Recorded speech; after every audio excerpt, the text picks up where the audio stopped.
Episode 2, The Mongols. Question 1. The stability and prosperity of the major civilizations prior to 1200 depended on what conditions? What factors threatened the existence of these civilizations?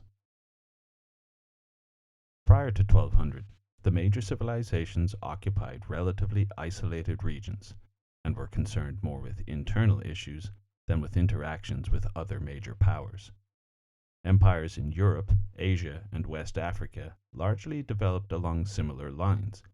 A particular population center advanced economically and technologically beyond its neighbors, and would typically expand outwards from a central point, conquering the less sophisticated societies they would subsequently encounter. Geographical barriers, or simple distance, limited the interaction between the major empires to long-distance trade, the early Crusades being one of the pre-1200 exceptions. Thus, the requirements for stability, prosperity, and endurance were more inward-facing: technological innovation, the generation of state revenue, and maintenance of adequate living conditions for its people. Military strength was necessary either for expansion, suppression of internal dissent, or defense against invading nomadic peoples. The decline of these empires can be tied to a combination of an inability to administer to a large geographic area, a non-existent or unmotivated political class, and the constant threat of nomadic invaders who, seasoned by the hardships of a nomadic life, were often militarily, if not culturally, superior. Question 2. What does the term globalism mean, and why is it important for the study of world history? The years immediately before and after 1200 were chaotic and disrupted, characterized by dynastic collapse and the constant threat of external invaders. While those years were unfortunate for these states when assessed individually, it was a period of expanded and intensified transition, contact, and exchanges between heretofore isolated cultures. Cross-cultural trade, nomadic invasions, and the spread of religions can each be seen as manifestations of an incipient process of globalism in the centuries after 1200 that laid the foundations for full-fledged globalization during the Industrial Age. Question 3. What was the basis for the success of the various Chinese dynasties up until this point? Why is this important? The basis for China's success and strength had always been the size and concentration of its population, a factor directly tied to its ability to produce food. More food leads to more people and more cities. More people and more cities leads to specialization and professionalization, resulting in commercial and technological innovation. China's unparalleled production of wheat, millet, and wet rice made for a sufficient surplus to support bureaucracies that excelled in size, complexity, and professional training beyond anything that developed in the pre-modern era. The resulting bureaucratic/aristocratic class would be known as the Confucian scholar gentry, which would prove to be a constant that maintained the essence of the Chinese state for millennia, despite the rise and fall of ruling dynasties. Question 4. Why did the Song dynasty start to decline? Part of the pattern of decline that will repeat itself time and time again across the globe and throughout history, the deterioration of the Song dynasty was as much a result of long-term corruption and bureaucratic ineptitude as it was a capitulation to the Mongols. By the 12th century, the Song ruling classes were enmeshed in struggles for succession that led, in turn, to the social strife and economic disruptions that had accompanied the decline of Chinese dynasties since ancient times. The Song era had been a time of innovation, artistic production, and urban sophistication. Increasingly, though, its greatest strength was exposed as a liability. Because the Song military was coordinated by the scholar gentry and not a centralized executive authority, it was no longer responsive or effective enough to turn back the incursions of nomadic cultures from the north. A series of invasions from the mid-11th century onwards by a variety of nomadic cultures culminated with the ultimate demise of the Song dynasty at the hands of the Mongols. Question 5. Describe the decline of the Abbasid Empire. What was the final blow that ended it once and for all? The Abbasid Empire had its start in the 8th century, following the overthrow of the Umayyad, the dynasty established in 661 after the death of Ali. In a relatively short amount of time, the Abbasids expanded their empire so that at a time it stretched from northern Africa to Afghanistan. But even in these early stages, it was beginning to exhibit signs of disruption and decline. The Abbasid grip on its outlying regions had always been tenuous at best, and within a few decades of its establishment, the empire had to contend with breakaway Muslim states in Spain and along the Mediterranean coast. Abbasid expansion into Europe was thwarted by the Byzantine Empire. Lacking a bureaucracy capable of administering to such a large empire, combined with the twin weaknesses of corruption and complacency that tend to develop as an empire matures, the Abbasid Empire at times appeared to have little more than nominal authority over much of its territory. Ironically, it was the invasion of the Buyids from Persia and the Seljuks from Central Asia that would provide new blood and renewed military strength that would actually prolong the lifespan of the Abbasid Empire.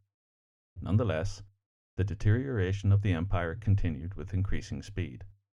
Local nobles presided over their fiefdoms with little interference from Baghdad. Mercenary slave soldiers rioted in the towns, and peasants rose up in rebellion. Sectarian tensions precipitated communal clashes, and nomadic incursions reduced the caliphs to captive puppets of the invading Buyids and Seljuks. It was in this state of disarray that the Abbasid Empire had to confront the Mongol expansion that had arrived at its doorstep. Taking advantage of the fraying at the edges of the empire, the Mongols were ultimately able to capture Baghdad in 1258 CE. Question 6. Why was it important that such a large area, the Middle East and Northern Africa, was under the political or economic control of an Abbasid empire that was in decline? The simple fact that Abbasid control, however tenuous, of such a large empire meant that there was at least a degree of coordination of communication and trade within its borders. Thus, it served as a link for the economies and cultures of Europe, Northern Africa, South Asia, and the Far East. Crucially, it was the weakness of the Abbasids that amplified those cross-cultural interactions.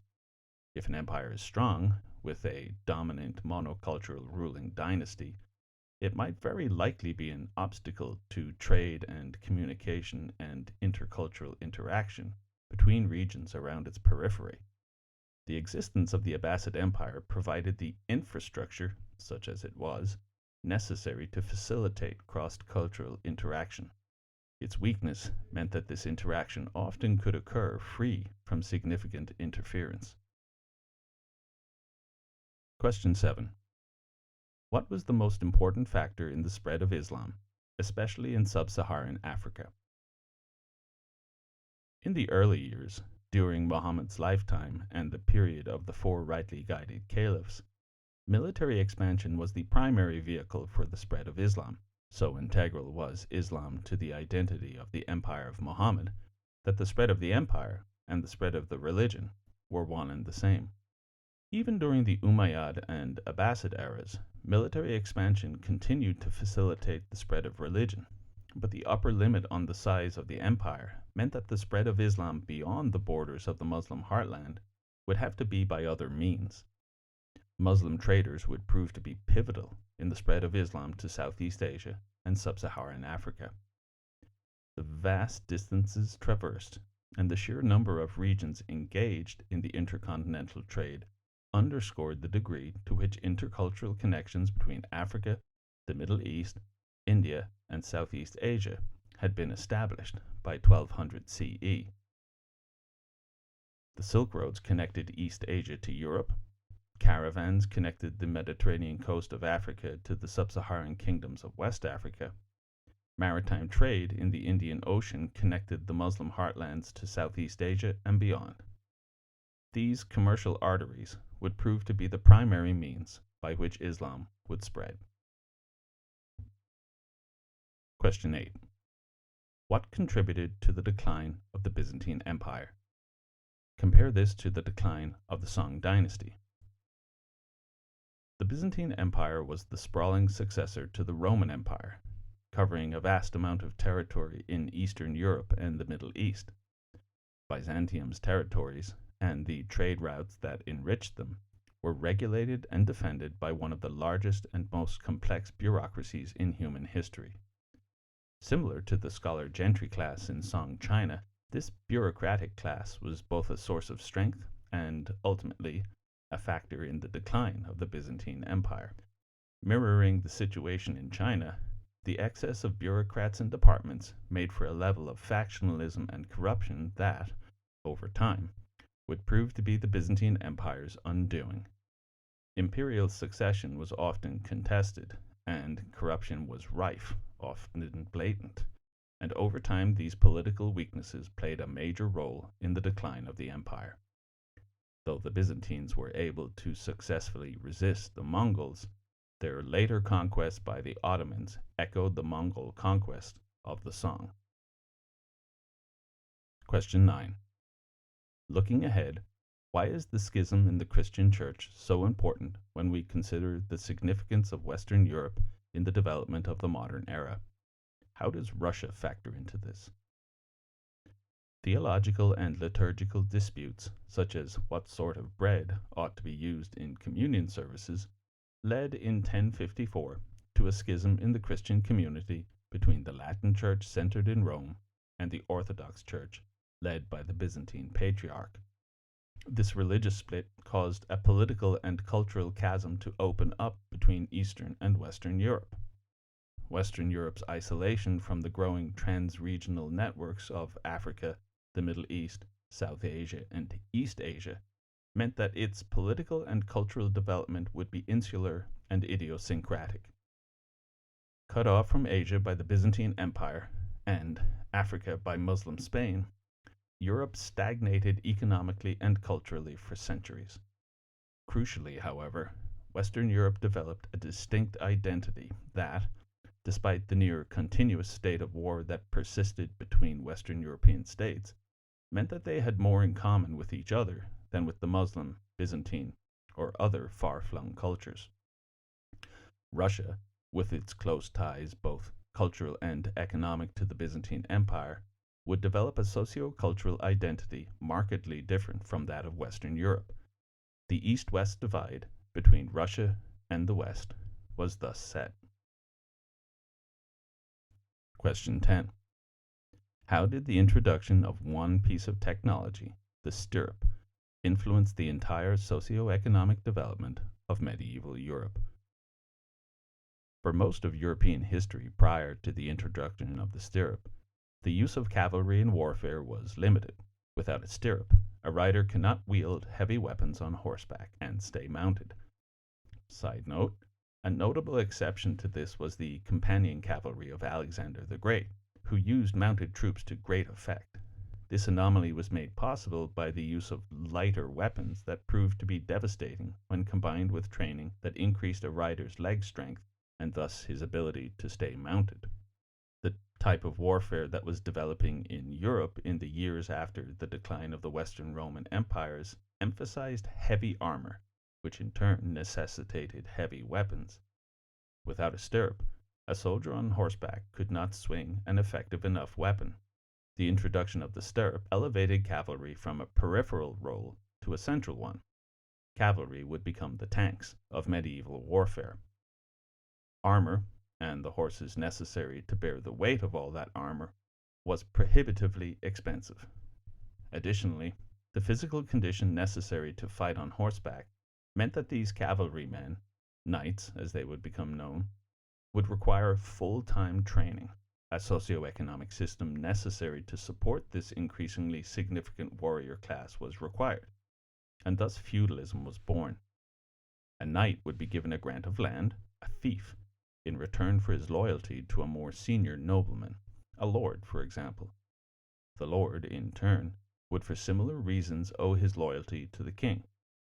It was the economic output of the knight's fiefdom, made possible by the labor of the serfs or peasants living on that land, that supported the lifestyle and economic needs of the knight class. The development of this socio-economic hierarchy was thus necessary to support this form of warfare, itself made possible only by the introduction of the stirrup. Question 11. Contrast the civilizations of the Americas up until this point with the civilizations of East Asia, the Middle East, and Western Europe in terms of their relative sophistication and ability to withstand the coming period of globalization. There has long been a contentious debate about the when and the how of human arrival in the Americas, but it is generally agreed upon that the end of the last ice age about 10,000 years ago coincided with the end of intercontinental migration to the Americas. The long absence of enduring connections between the continents meant that the peoples of the Americas were not a part of key global processes, both technological and biological. Developments necessary for the advancement of human civilization that the peoples of the Americas missed out on included advanced metallurgy, animal husbandry, and disease resistance. It is this last that would be the key factor in the European conquest of the Americas. Simply put, the Americas had fallen far behind the rest of the world in terms of its technological and socio-cultural sophistication.